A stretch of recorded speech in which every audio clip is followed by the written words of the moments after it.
Maligayang pagdating sa aking channel. Kung nagustuhan ninyo, huwag kalimutang mag-like, share, at subscribe sa channel para mapanood ang mga bago at pinakamabilis na episode. Pagpapatuloy ng episode 410, bitiwan ang pagsupil ng Huang Jibel at hayaan ang demonic ki na pumasok sa katawan upang kainin ang water element. Biglang nagbago ang mukha ni Leong Xiao, takot na nagsabi, hayaan ang demonic ki na pumasok sa katawan. Nababaliw ka na ba? Gusto mo ba talaga akong mamatay? Sabi ng Demon Dragon, sa ngayon, napasok ka na ng demonic ki, pero pinipigilan lang ito. Ang demonic ki ay kumakain ng lahat ng bagay, kasing lakas ng Nine Heavens Emperor Ki. Hanggat mapoprotektahan mo ang iyong Sea of Consciousness at Spiritual Altar, hindi pa papasukin ang demonic thoughts, walang dapat ikabahala. Maliban dito, marahil pwede mong gamitin ang iyong misteryosong Divine Power Liquid, pero ang kaunting iyan, sapat ba yan pandagdag sa ngipin mo? Ang Divine Power Liquid sa Dantian ni Leong Xiao ay mas mataas pa kaysa sa Nine Heavens Emperor Ki at Demonic Ki, ngunit napakakaunti nito, hindi sapat para alisin ang gumugulong water element sa kanyang katawan. Patuloy ng Demon Dragon, bukod pa riyan, hindi ba't isang hakbang na lang ang layo ng katawan mo sa indestructible body? Ang pagpapasok ng demonic ki sa katawan ay may malaking posibilidad na mapanday ang iyong katawan upang maabot ang huling yugtong ito. At saka, kahit na hindi malinis ng demonic ki ang water element, kung makakalusot ka patungo sa indestructible golden body, gamit ang lakas ng golden body, maaaring maitaboy mo ang water element palabas ng katawan, o baka nga maabsorb mo pa ito. Hindi impossible. Nang marinig ito ni Leong Xiao, natigatig din siya. May punto nga ang sinabi ng Demon Dragon. Ngunit ang pagpasok ng demonic ki sa katawan ay may lubhang mapanganib na kahihinatnan. Kung hindi makokontrol ng maayos, malaki ang posibilidad na magkaroon ng cultivation deviation, magkaroon ng demonic thoughts, at tuluyang mapunta sa demonic path. Wala ka ng ibang mapupuntahan. Kung hindi, ganito na lang, ipagpatuloy mo ang pag-absorb ng spiritual energy, direktang lumusot patungo sa 8-star Wuzong, saka mo i-absorb ang demonic ki, sabi ng Demon Dragon, at pagkatapos ay ipinikit ang mga mata at nagpatuloy sa pag-cultivate. Naintindihan din ni Leong Xiao na wala nang mas magandang paraan. Ang lakas ng water element ay parang isang mabagal na lason, at ang kanyang katawan ay dahan-dahang lumalala. Nang makapagpa siya, inalis niya ang Yuan Ki sa paligid ng kanyang katawan. Agad na nawala ang vacuum state, at muling napalibutan siya ng tubig ng lawa. Ipinagpatuloy ni Leong Xiao ang paggawa ng hand seals, ginamit ang One Meridian Creation Art, Tuha Ni The, walang tigil na nag-absorb ng spiritual energy upang basagin ang bottleneck ng 8-star Wuzong. Sa paglipas ng panahon, unti-unting numinipis ang spiritual energy sa lawa. Noong una, para sa paggawa ng Mirror Lake Profound Artifact, ang Thunderwind Chamber of Commerce ay nagbuhos ng isang maliit na ore vein dito para magtagumpay. Bagaman may kumalat na palabas pagkatapos, ang natirang spiritual energy ay nakakagulat pa rin. Kung ibang tao ito, matagal nang sumabog ang katawan at namatay. 8-star body tempering realm, appear, sigaw ni Leong Xiao. Nabiyak ang bottleneck, ang pumipigil na puwersa sa buong katawan ay lumuwag, na parang bumalik agad sa normal. Ngunit mabilis itong lumubha muli. Lumabas ang Huang Jibel. 5 daliri ang gumawa ng hand seal, tinuro ang Dantian ng ilang beses. May tunog ng kampana na umalingaw-ngaw mula roon, pagkatapos ay mga sound wave ang umalon sa tubig, direktang nagtulak palabas para lumikha ng isang vacuum area. Isang maliit na kampana na kasing laki ng kamao ang dahan-dahang lumitaw mula sa kanyang dantian, lumutang sa ibabaw ng kanyang ulo. Tila natatakot ang tubig ng lawa sa sinaunang kampanang ito. Ang dating kalmadong ilalim ng lawa ay naging marahas, at malalaking alon ang nabuo. Sigaw ng Demon Dragon, magsimula na tayo. Gagawin ko ang lahat para protektahan ang iyong spiritual altar at Sea of Consciousness. Kung mapapahamak ka, sabay tayong mapapahamak. Nang umalis ang Huang Jibel, ang pinipigilang demonic key ay agad na lumabas, baliw na kumalat sa lahat ng dako ng katawan, direktang pumasok sa mga meridian at katawan, pilit na kinakain ang lahat. Ang balat ni Liong Xiao ay nagkaroon ng mga itim na guhit, na mga kakaibang sinaunang simbolo na lumitaw. Sa bawat paglitaw nito, lumalakas ng isang bahagi ang demonic key sa katawan, tila malapit nang sakupin ang buong katawan niya. Ito. Nagulat si Liong Xiao, takot na tiningnan ang mga itim na pattern sa kanyang katawan. Matinding sakit ang naramdaman, takot na nagsabi, Demon Dragon, tingnan mo ang katawan ko, normal ba ito? Mabigat na sabi ng Demon Dragon, hindi normal. Ano? Sigaw ni Liong Xiao, hindi normal. Huwag mo akong ipahamak. Ano ba talaga ang nangyayari dito? Nararamdaman ko na ang mga pattern na ito ay nagtutulungan, bumubuo ng kakaibang mga marka, lumilikha ng patong-patong, ngunit ito'y purong lakas, parang kaya nilang gumawa ng sariling mga selyo. Sumakit din ang ulo ng Demon Dragon, nahihiyang nagsabi, ito ang ganitong sitwasyon ay hindi ko pa nakita. Ibaba ang demonic key mula sa isang great demon kumpara sa ibang demonic key. Galit na sabi ni Liong Xiao, akala ko alam mo ang lahat. Lintik, ipapahamak mo ako. Sa ganitong oras, kailangan ko na lang itong tiisin. Isang pakiramdam ng kawalan ng magawa ang bumalot sa kanyang puso, nagsimula na siyang magtiis hanggang sa huli. Hanggat hindi nawawala ang spiritual altar at sea of consciousness, hindi malaki ang problema. Bukod dito, habang lumalawak ang demonic key, unti-unti rin nitong kinakain ang matinding laso ng water element sa katawan. Ginamit ng kanyang dalawang kamay ang Great Expansion Divine Art. Isang ginintuang script, Kuali Ien, ang lumitaw sa kanyang Sea of Consciousness, puno ng lakas, naglalabas ng mapalad na liwanag pababa, ginagawang napakalinaw at ligtas ang spiritual altar. Mabilis na napuno ng demonic patterns, maye, ang ibabaw ng kanyang katawan. Natuklasan ni Liong Xiao na kahit gamitin niya ang kanyang key para pigilan ito, madali itong nasisira. Ang itim na key ay patuloy na gumapang sa kanyang leeg, pagkatapos ay tinakpan ng mga linya ang kanyang mga pisngi, kumalat hanggang sa kanyang noo. Biglang bumukas ang ancient heavenly eye, Diathin Ense, isang liwanag ang tumama mula sa mata, isang bilog ng ginintuang liwanag ang lumabas, bumuo ng isang singsing na ginto sa paligid ng heavenly eye. Pinoprotektahan ang spiritual altar sa gitna ng kilay, pinipigilan ang demonic key sa labas. Tumingin ang Demon Dragon nang may pagkabigla sa itsura ni Liong Xiao, buong katawan, maliban sa gitna ng kilay, ay puno ng makakapal na demonic patterns, malinaw na kamukha ng imahe ng isang great demon. Pinigilan niya ang takot sa puso at nagsabi, mukhang nagtagumpay ka. Bata, ayos ka lang ba? Paulit-ulit siyang nagtanong ng ilang beses, ngunit hindi sumasagot si Liong Xiao, na natiling tahimik. Bigla, dahan-dahang itinaas ni Liong Xiao ang dalawang kamay, gumamit ng kakaibang galaw para bumuo ng sinaunang itim na demonic key. Dahan-dahan itong namuo sa ilalim ng kanyang hand seals, malinaw na isang itim na selyong marka ang lumitaw sa hangin. Sabi ni Liong Xiao, "Denen, hindi masama. Ang komposisyon ng primordial elements ay ang komposisyon ng mundo. Lahat ng bagay sa universo ay umiiral sa loob nito, hindi ito maaaring sirain. Ang mga mutated water element ay nakolekta gamit ang divine power liquid. Tignan mo itong mga sinaunang kasulatan." Tumingin ng mabuti ang Demon Dragon. Sa gitna ng ginintuang script, may namumuong isang patak ng matingkad na asul na tubig. Ito ay patuloy na dumadaloy sa loob ng ginintuang liwanag, pabago-bago ang anyo. Sabi ng Demon Dragon sa mababang tono, ito ang water element. Sabi ni Liong Xiao, kung hindi ako nagkakamali, dapat ito ay 100 rivers primordial water, Yeexuin Buen Nirai. Napabuntong hininga siya, sayang, napakakaunti lang. Mukhang hindi sapat pang alis ng tinga kapag binuksan ko ang realm sa loob ng Divine Realm Tablet. Sabi ng Demon Dragon, bagaman kaunti, mahirap itong mahanap kahit sa 10,000 ginto. Itago mo ito, baka maibenta mo sa magandang presyo sa hinaharap.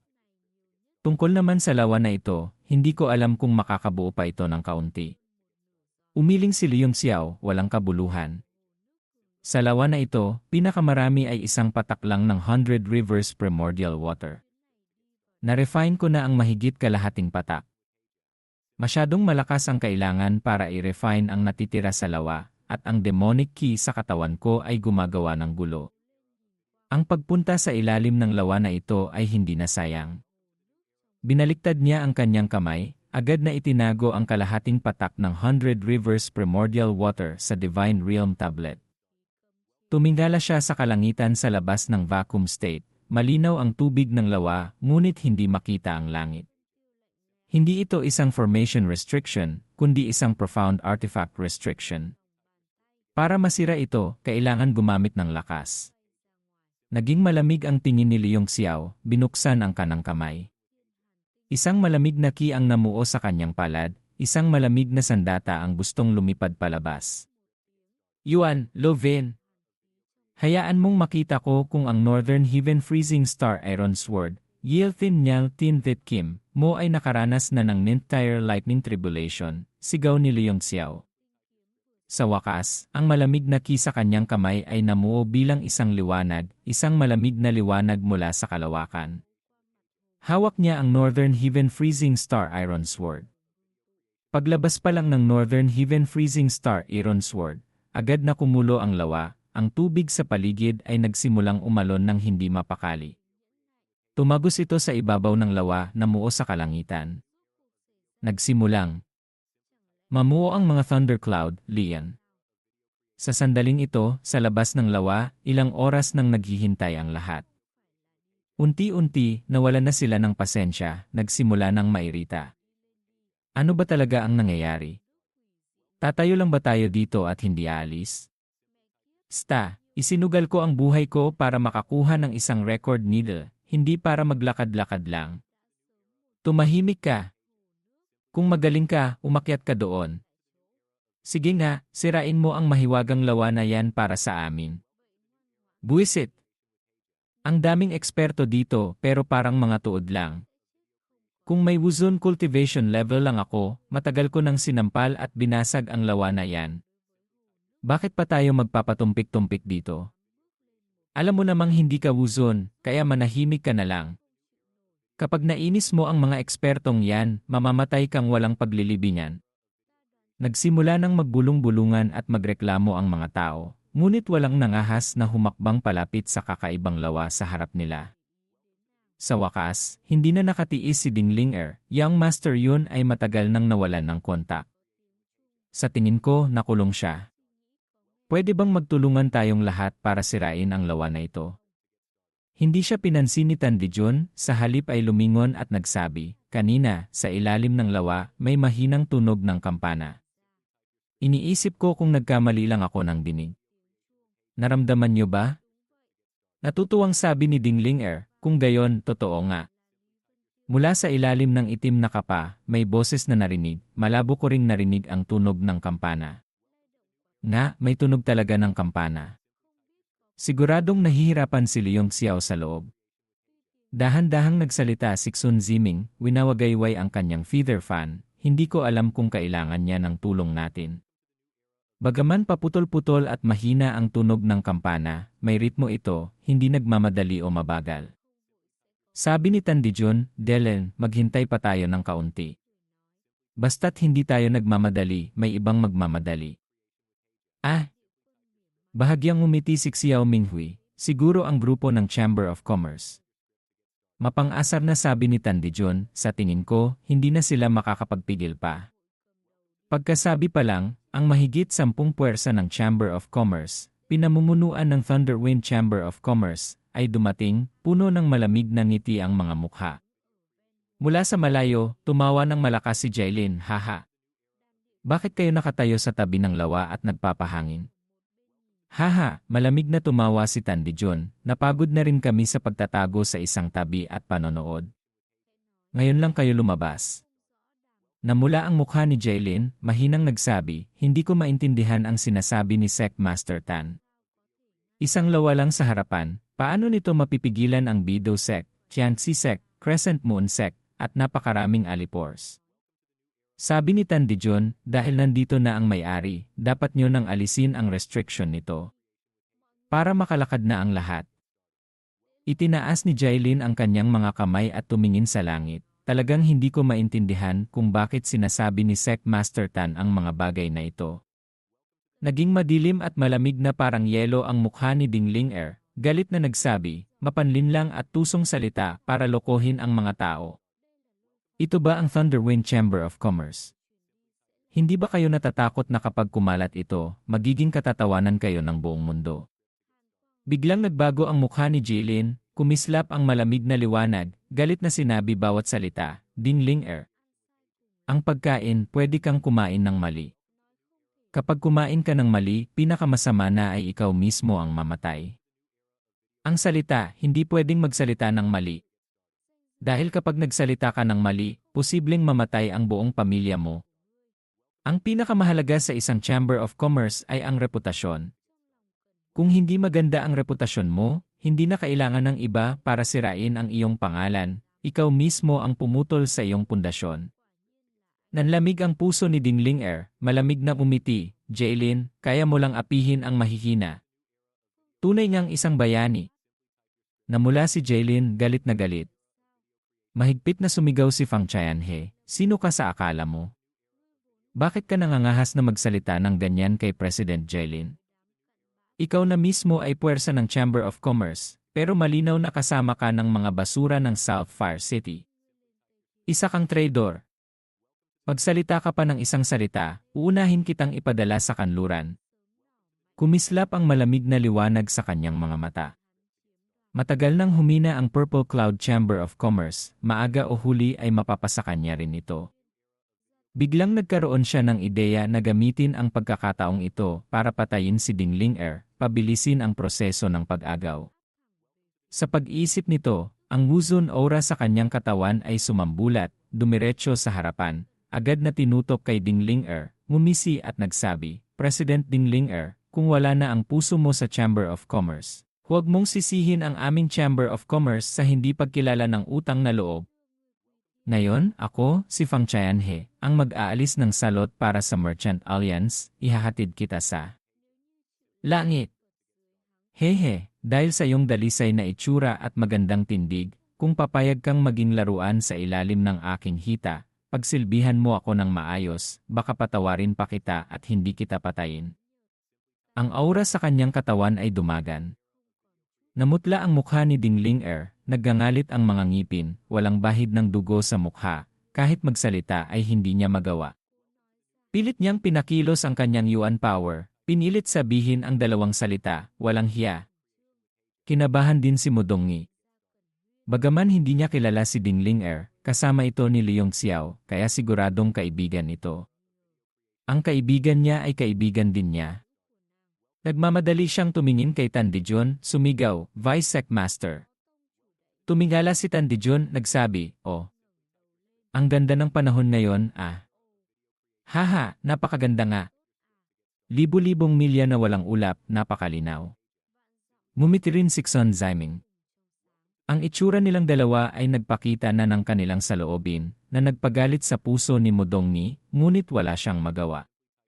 Nang makita ni Fang Qianhe ang kanilang saloobin, lalo siyang lumakas ang loob, mayabang na nagsabi, President Jailin, at sa lahat ng mga presidente, nakita ninyo ngayon, si President Ding Ling-er ay nakipagsabuatan sa iba. Sinisira ang interes ng ating Merchant Alliance.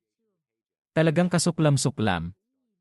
Ngayon, papalitan ko ang Chamber of Commerce sa paglilinis ng traidor na ito. Tama. President Fang, napakalinaw ng iyong pag-unawa sa katuwiran. Ang kilos na ito ay tunay na biyaya para sa Merchant Alliance. Si President Ding Ling-er ay tuso at nawalan na ng landas, lumalayo sa tamang daan. Ang pagkamatay niya ngayon ay dahil sa sarili niyang kagagawan. Nga, lahat kami ay pwedeng magpatunay. Kung magkakaroon man ng pagtatalo sa hinaharap, ang hustisya ay nasa puso ng mga tao. Sunod-sunod na sumang-ayon ang grupo ng mga taga-Chamber of Commerce, bawat isa ay may malamig na itsura, nanonood na parang nanonood ng palabas. Nakita ni Fang Qianhe na hindi nakikialam ang mga taga-Beidou Sect, at ang mga taga-Chamber of Commerce ay nasa panig niya. Agad siyang hindi na nag-alinlangan pa, tumawa ng malakas, humakbang pasulong, lalong tumindi ang pressure, mayabang at mabangis na ngumiti, sumunod ka sa akin, mabubuhay ka, lumaban ka sa akin, mamamatay ka. Dinglinger, ito'y kalooban ng langit na mamatay ka. Ihahatid kita sa langit. Nakita niya ang itsura ni Dinglinger na naggangalit ang ngipin, nahihirapang pigilan ang kanyang pressure, nakaramdam siya ng kasiyahan sa puso, parang pusang naglalaro ng daga, tumawa ng malakas, haha. Huwag kang matakot, huwag kang mag-alala. Pagkamatay mo, lahat ng negosyo ng Purple Cloud Chamber of Commerce ay ako na ang bahala. Haha! Mamatay ka ng payapa. Isang killing intent ang lumitaw sa mukha ni Fang Qianhe. Akmang aatake na siya nang biglang humangin sa kalangitan, tinakpan ng maitim na ulap ang langit. Rumble-rumble sunod-sunod na kulog ang umalinggaw sa kalangitan. Mula sa 8 direksyon, lumitaw ang mga ulap. Ang dating maliwanag na langit na walang ulap ay biglang naging makapal na maitim na ulap. Sa mga patong-patong na maitim na ulap, may mga kidlat na walang tigil na kumikislap, nagtitipon patungo sa lawa. Ito anong nangyari? Labis na natakot ang lahat, tumingala, nakita ang langit na naging dagat ng kidlat. Ang lakas ng kidlat ay palakas ng palakas, unti-unting naging asul, at sa huli, may senyales pang maging lila. Ang langit at lupa ay nagbago ng kulay. Ang hangin at ulap ay nagsimulang kumilos. Anong nangyari? Si Fang Qianhe na akmang aatake ay natigilan din, natulala sa kinatatayuan. Nagtatakang sabi ni Xun Ziming, ito. Sec Master Tan, sabi mo kanina maganda ang panahon, bakit biglang nagbago ng kulay? Sinamaan siya ng tingin ni Tan Dijon, ngunit puno ng seryosong tingin ang kanyang mga mata, nakatitig sa thundercloud sa kalangitan, lubhang takot. Lahat ay labis na natakot, mabilis na kumalat sa 4 na direksyon, takot na biglang tamaan ng kidlat. Takot na tumingin si Tan Dijun kay Jaylin, galit na nagsabi, Old Dog Jay, Lori Ifu, anong kalokohan ang ginawa mo? Ano itong mga kidlat na ito? Nalilito rin si Jaylin, tumingin sa ibabaw ng lawa. Sa sandaling ito, ang tubig ng lawa ay walang tigil na kumukulo, wala na ang dating katahimikan. Sa ilalim ng pressure ng makalangit na kidlat, lalo itong naging maliit. Zai Zizi ang kidlat ay parami ng parami. Sa wakas, nang umabot sa isang tiyak na antas, naging isang kidlat ito na bumagsak, tumama sa Mirror Lake Profound Artifact, parang isang dragon ng kidlat. Pagpasok ng ulo ng dragon ng kidlat sa ibabaw ng lawa, agad nitong ginawang asul ang buong lawa. Boom! Nabasag ang ibabaw ng tubig, parang isang salamin na biglang nabasag.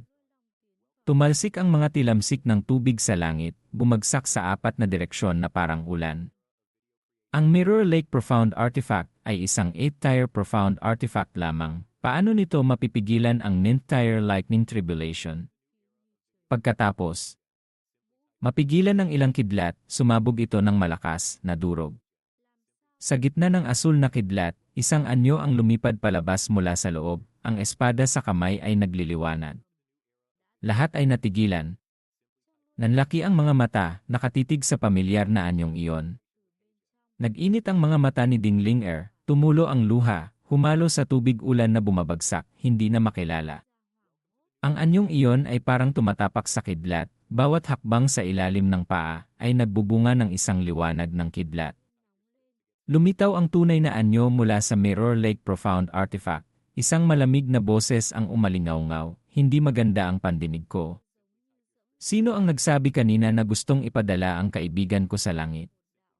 Pakiusap, lumabas sandali ang ekspertong iyon. Sush!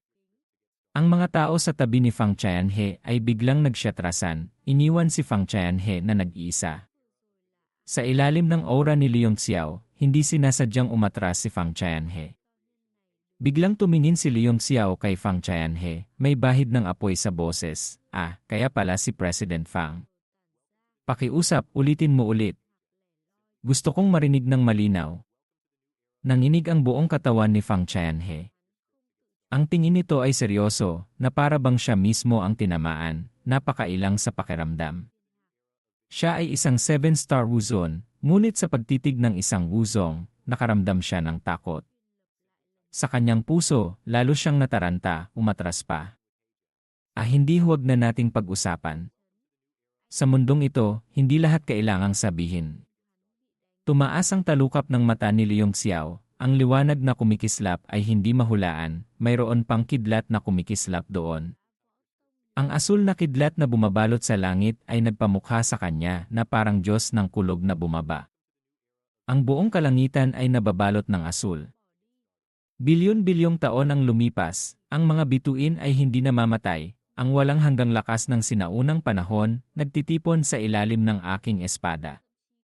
Itinaas ni Leong Xiao ang Northern Heaven Freezing Star Iron Sword, malamig na tumingin sa ibaba, isang paghamak sa lahat ng nilalang. Naramdaman ng lahat ang yelo na bumabalot sa kanilang puso. Tanging ang personal na nakaranas lamang ang makakaunawa kung gaano kasinauna ang tingin iyon. Sword Art, Starlight. Isang hampas ng espada ang bumaba. Sa Northern Heaven Freezing Star Iron Sword, isang liwanag na parang tubig ang lumitaw, namuo bilang lakas ng bituin, parang mga bituin sa langit na nahulog sa lupa. Sa katawan ng espada, ang namumuong lakas ng makalangit na kulog ay pinutol din ng liwanag ng espada. Isang hampas ng espada ang lumabas, lahat ay napigil ang hininga. Ang oras sa sandaling ito ay parang tumigil. Sa buong langit at lupa, tanging ang isang espadang iyon na lang ang natira. Wala nang iba, wala nang anupaman. Ang espada ay nagtipo ng liwanag, tumalsik ang liwanag ng bituin. Chai! Namutla ang katawan ni Fang Qianhe. Ang espadang iyon ay humahampas patungo sa kanya. Tanging kapag nabalot ka ng liwanag ng espada, malalaman mo kung gaano kalakas ang espadang ito. Hindi lang pagbagsak ng liwanag ng bituin, mayroon ding asul na kulog na umiikot, walang tigil na pumuputol sa espasyong ito. Kahit na siya ay isang Wuzon, isang pakiramdam ng kawalan ng magawa at desperasyon ang bumalot sa kanya. Ang hininga ng kamatayan ay kumalat sa buong katawan niya. Hindi.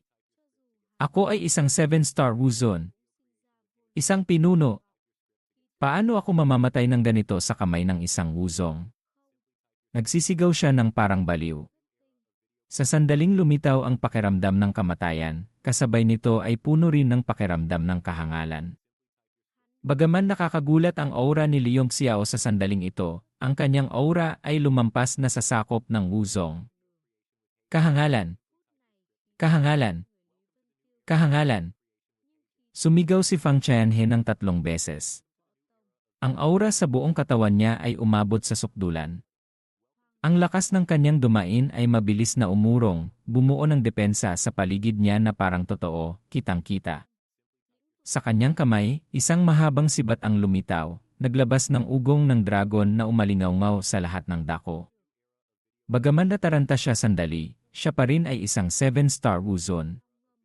Sa Qianwu World, isa pa rin siyang nangungunang eksperto, sapat na para mamuno sa isang lugar. Sa buong buhay niya, ang naipon niyang matalas na pakiramdam at reaksyon bilang isang martial artist ay nailabas lahat sa sandaling ito. Hindi pa siya nakaramdam ng ganito kalapit na kamatayan. Ayaw niyang pumayag at lalo siyang nakaramdam ng kahihiyan. Boom! Ang sword art, Starlight ay bumagsak, tumama sa dulo ng sibat ni Fang Qianhe. Isang nakakasilaw na liwanag ang sumabog, bumalot sa 4 na direksyon. Sa paligid ng liwanag ng bituin ay ang lakas ng Ninth Tier Lightning Tribulation, direktang tumatama sa depensa ng domain. 1, 2, 3 hindi mabilang na kidlat ang walang tigil na bumabagsak. Parang isang Diyos ng kulog na basta na lang tumuro ng daliri ay nakabuo na ng libu-libong ulan ng kidlat. Ang mga martial artist sa paligid ay takot, nanlalamig ang puso. Ang nakakatakot na lakas ng kulog. Nakita nila ng sariling mga mata kung paano napunit ang depensa ng domain ni Fang Qianhe, pagkatapos ay direktang tumama ang kidlat sa kanyang katawan.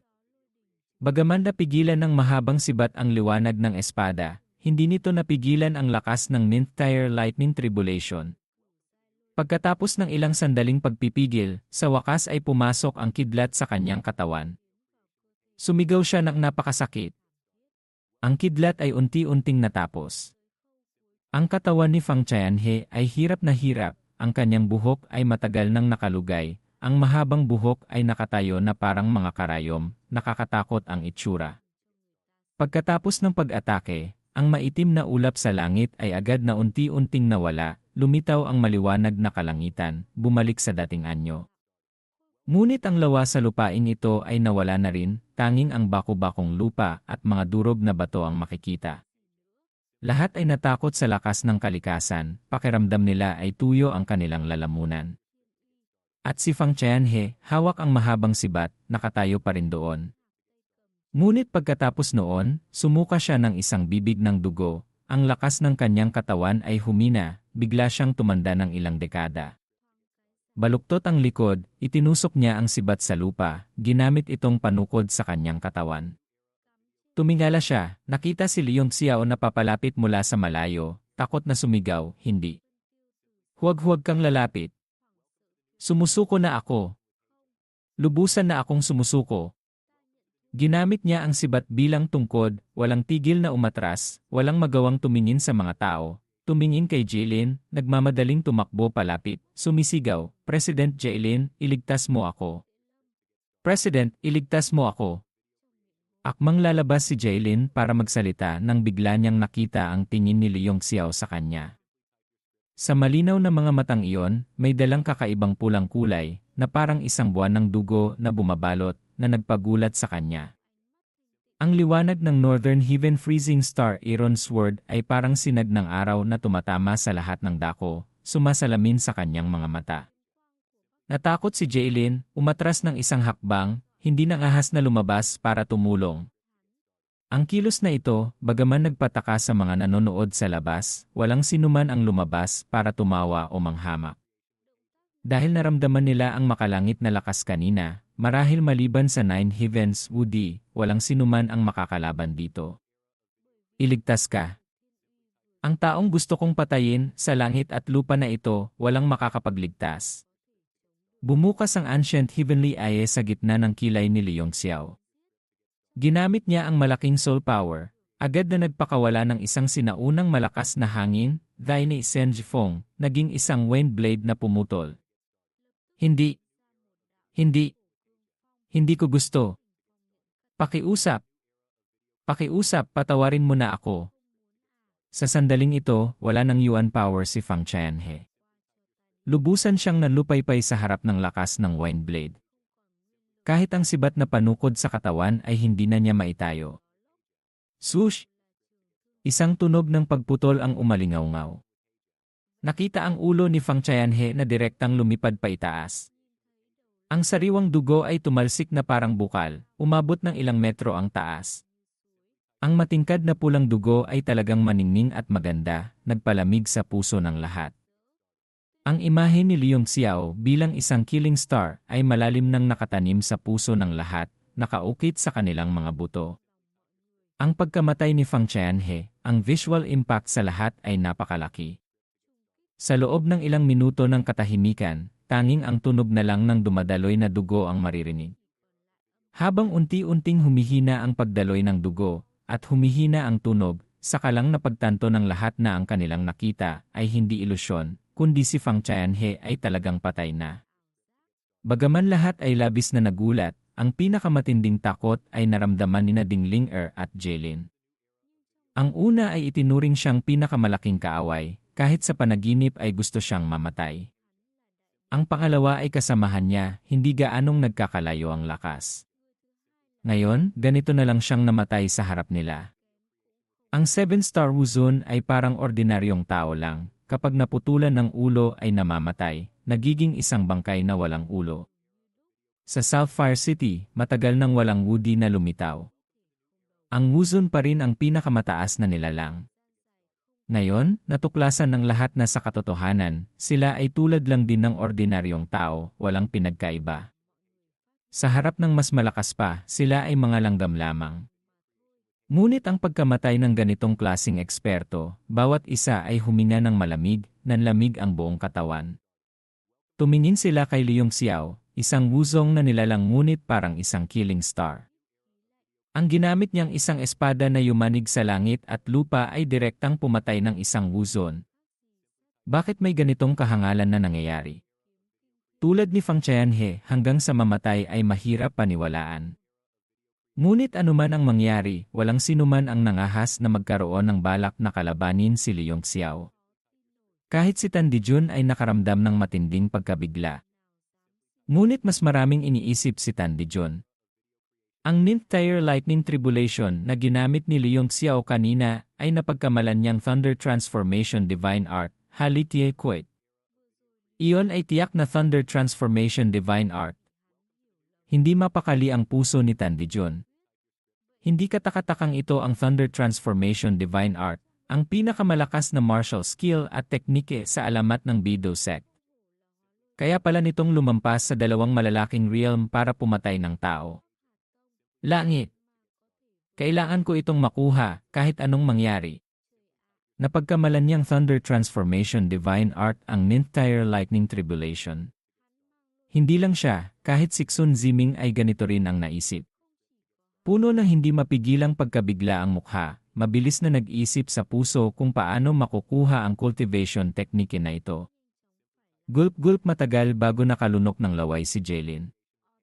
Dinilaan niya ang kanyang tuyong labi, tiningnan ang walang ulong si Fang Qianhe na nakahandusay sa lupa, komplikado ang nararamdaman sa puso, mahirap mapakalma. Ang kulog at kidlat ay sumira rin sa Mirror Lake Profound Artifact, wala nang natira.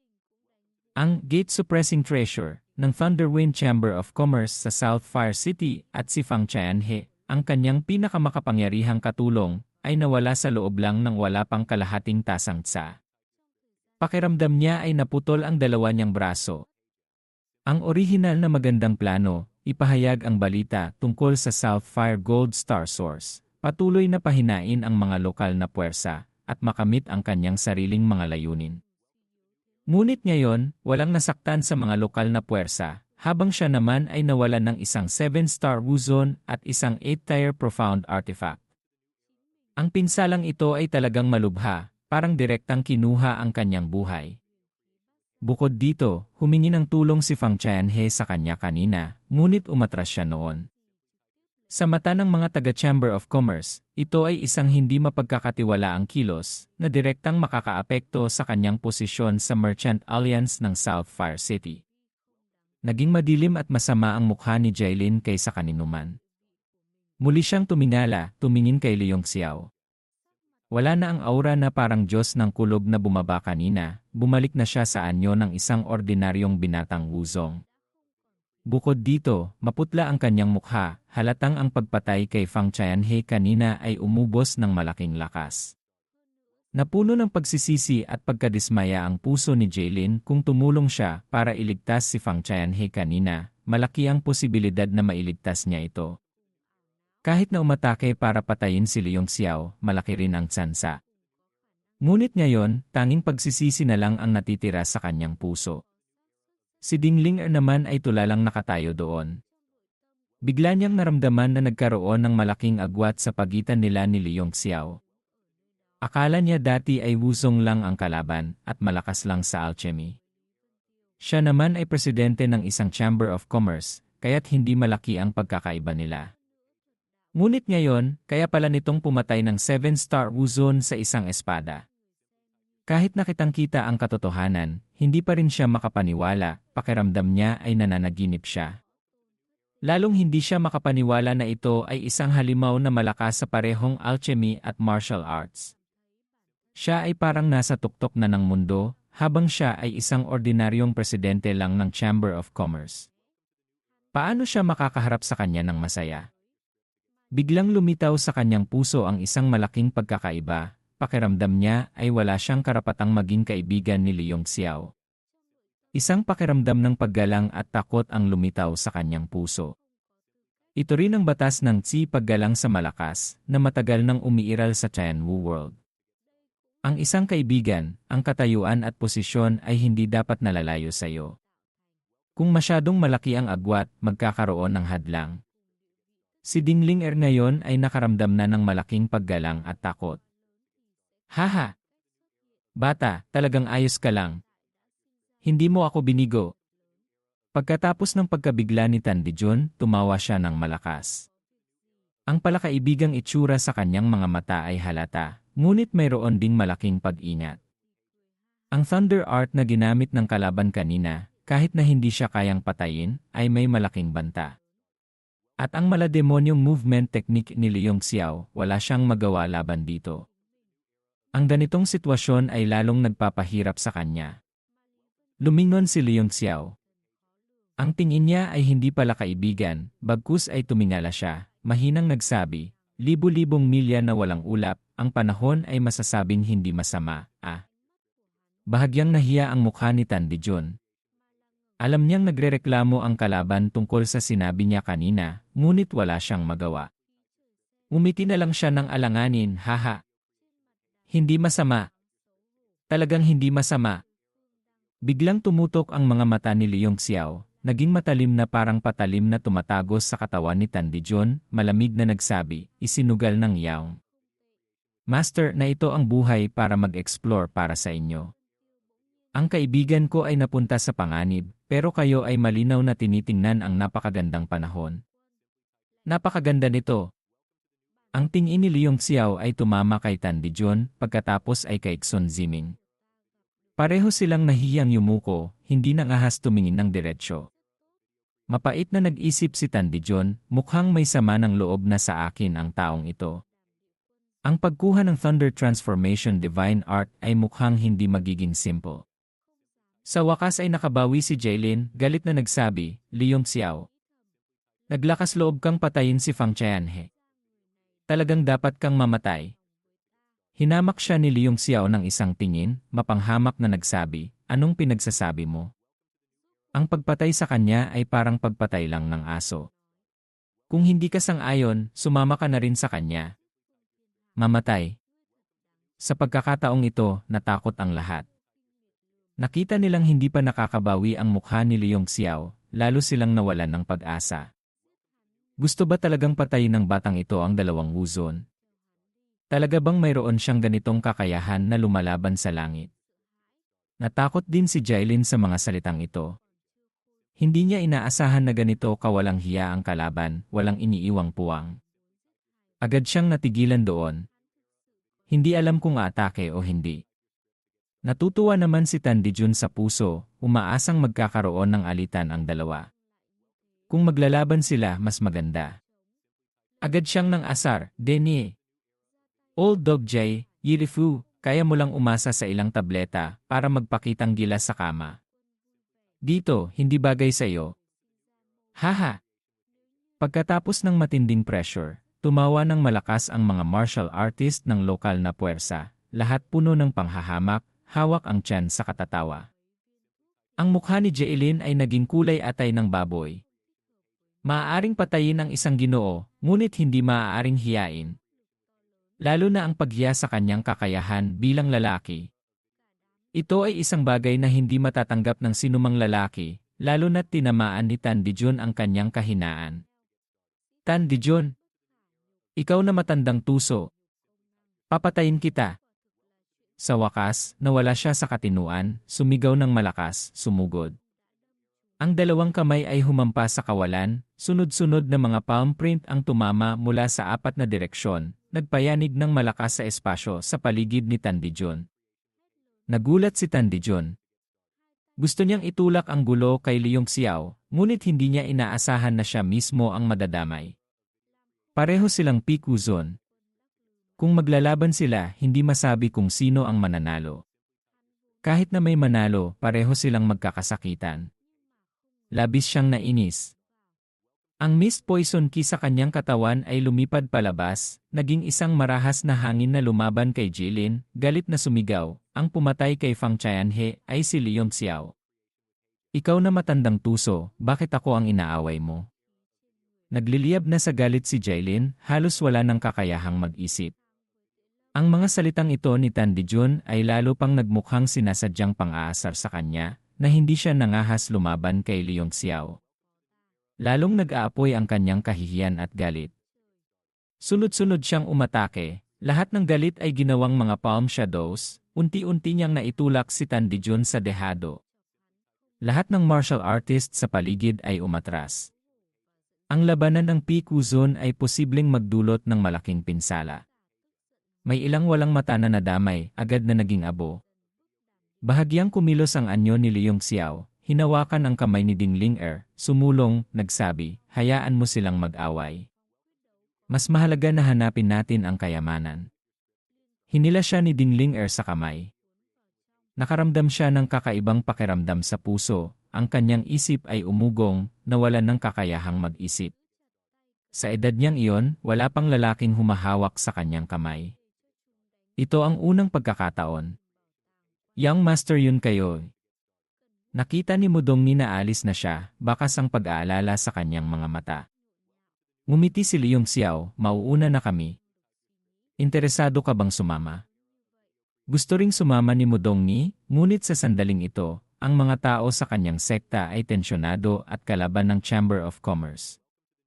Kung aalis siya, hindi maisip ang mangyayari. Mapait na lang siyang nagsabi, kailangan kong manatili kasama ang mga kapwa ko disipulo. Tumango si Leong Xiao, sige. Mag-ingat ka sa lahat ng bagay. Pagkasabi nito, kumuha siya ng isang record needle, sinundan ang direksyon na itinuturo nito at umalis. Tiningnan ni Ding Ling'er ang kanyang kamay. Bagaman saglit lang siyang hinawakan, libu-libong salita ang gusto niyang sabihin sa puso. Ang kanyang mga tainga ay parang nawalan ng pandinig, walang ibang marinig kundi ang malakas na tibok ng kanyang puso. Nakita niyang tumatakbo si Leong Xiao, walang kamalay-malay siyang sumunod, ngunit ang kanyang isip ay kung saan-saan lumilipad, walang iniisip na ibang bagay. Maraming loose cultivator ang nakakita sa pag-alis nilang dalawa, sunod-sunod din silang sumunod. Bagaman maganda panoorin ang labanan ng Beidou Sect at ng Merchant Alliance, mas gusto nila ang kayamanan. Sa isang iglap, mahigit kalahati ng mga tao ang sumunod kina Leong Xiao, ngunit palayo ng palayo ang kanilang distansya. Sa matipunong anyong iyon, nakaramdam sila ng paggalang at pag-ingat. Ang mga nanonood ng labanan sa paligid ay nakakita sa pangunguna ni Leong Xiao sa pag-alis, lahat sila ay nakaramdam ng pag-aalala. Ikinuyom ni Xun Ziming ang kanyang kamao, mga taga Beidou Sect, dito na muna kayo. Mauuna na ako, baka mapunta sa iba ang kayamanan. Hindi na niya hinintay ang sagot ng Beidou Sect, pinangunahan na niya ang kanyang mga tauhan sa pag-alis.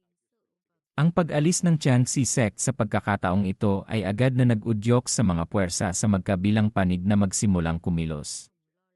Naiinis si Tan Dijun na hindi masabi, hirap na hinaharap ang baliw sa harap niya. Masyadong malaki ang tinamong dagok ni Jaylin, at kasama pa ang ganitong kahihiyan, kaya't napunta siya sa kabaliwan, kumagat at pumatay.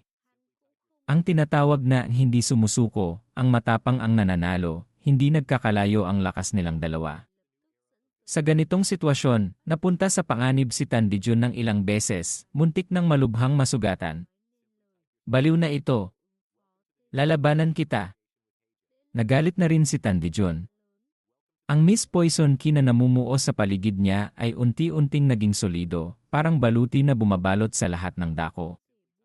At sa likuran, lumitaw ang pambihirang katangian ng pagiging malambot. Nang sumuntok siya, ang mga anino ng palad ay umugong, napakalakas. Great Ashura Fist. Isang suntok na sumisira ng bundok at ilog. Sa loob ng Mist Poison Ki, agad na lumabas ang lakas ng suntok. Ang anino ng suntok ay naging solido, naging kulay kayumanggi, mabigat.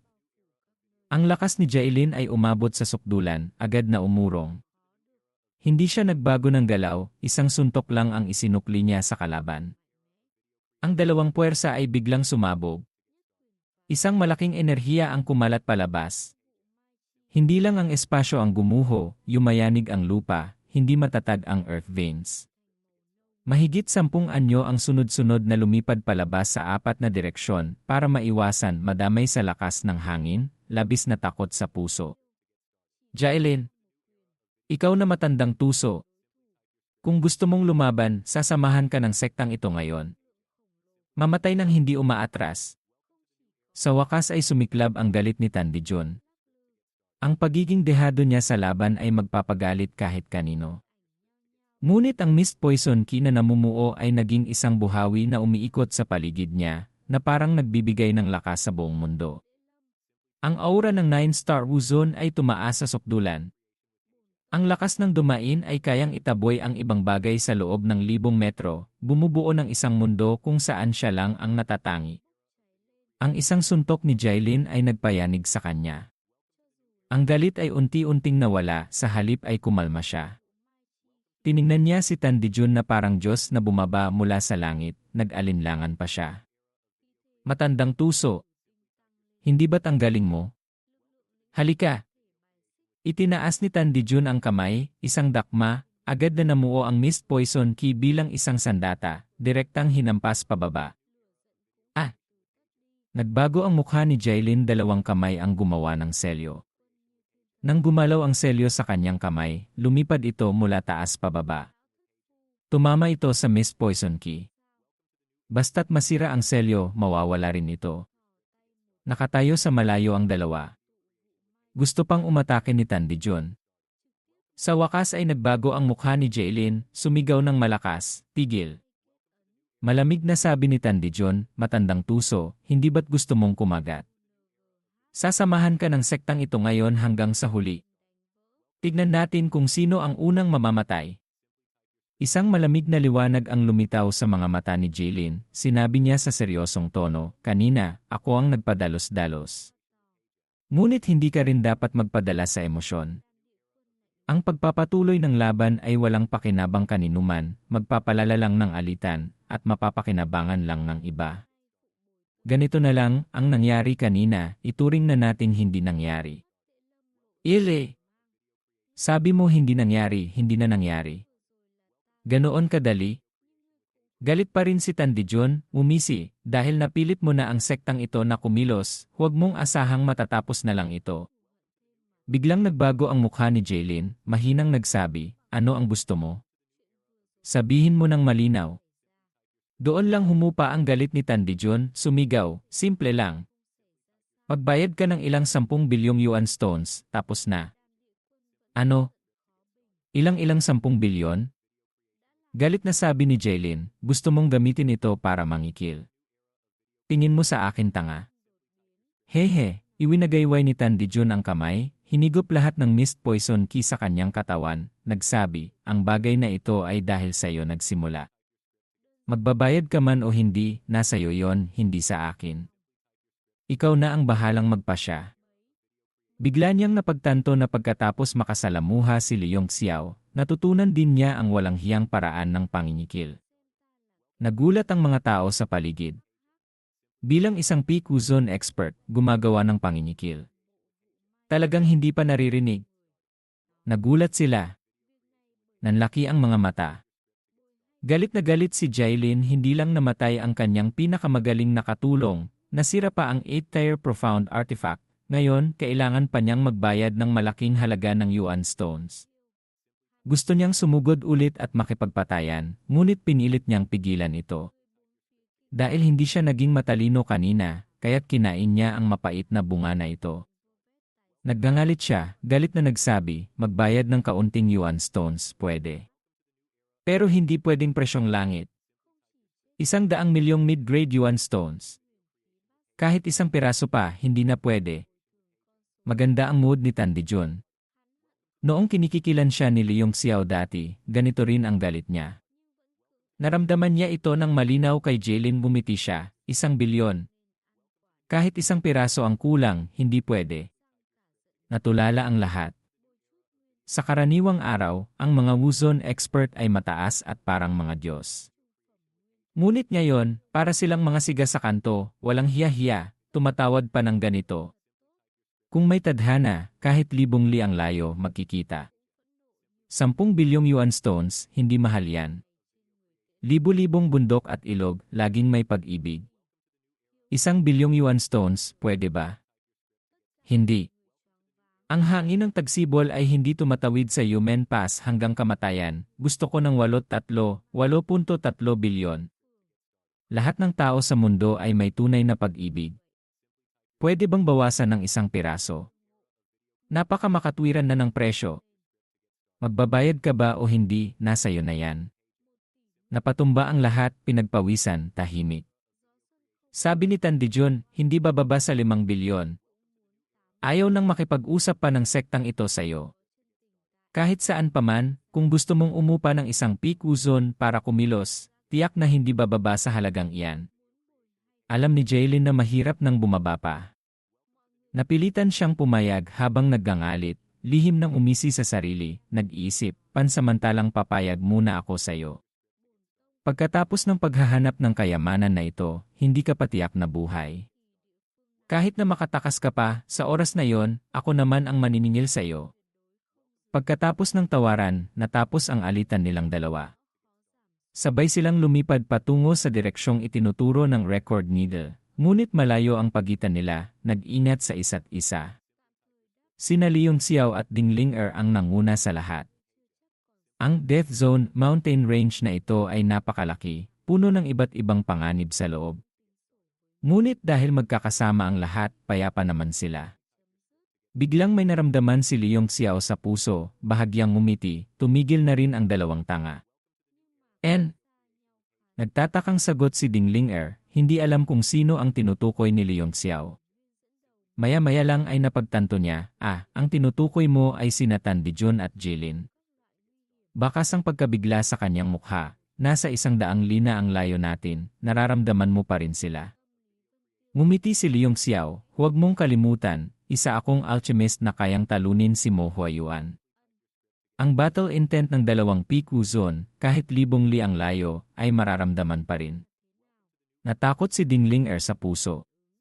Saka lang niya naalala na ang binata sa harap niya ay ang taong pumatay ng 7-star Wuzon sa isang espada, at tinalo pa ang isang 8-tier Great Alchemist. Nanlaki ang kanyang mga mata. Kahit balikan pa ang buong kasaysayan ng Qianwu World, tiyak na hindi makakahanap ng pangalawang halimaw na tulad niya. Sa edad na ito, nagkaroon ng ganitong mga tagumpay.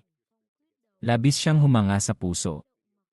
Hindi ko alam kung saan hinukay ni Ding Ling-er, referring to herself or perhaps another character with similar name contextually. Let's assume self-reflection, ang halimaw na ito. Yung tinatawag na dual cultivator sa alchemy at martial arts, wala lang pala iyon. Huwag nang sabihin sa Merchant Alliance, kahit sa buong Qianwu World, kahit kasama pa ang mga ibang lahi, tiyak na walang sinumang makakapantay sa kanya. Napanatag ang puso ni Ding Ling-er.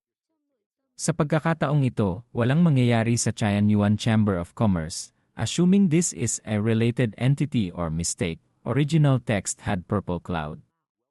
Bukod dito, namatay na si Fang Qianhe, at kasama pa ang refining formula na iyon na magsisimula ng mag-produce, ang pagbangon ng Purple Cloud Chamber of Commerce ay hindi na malayo.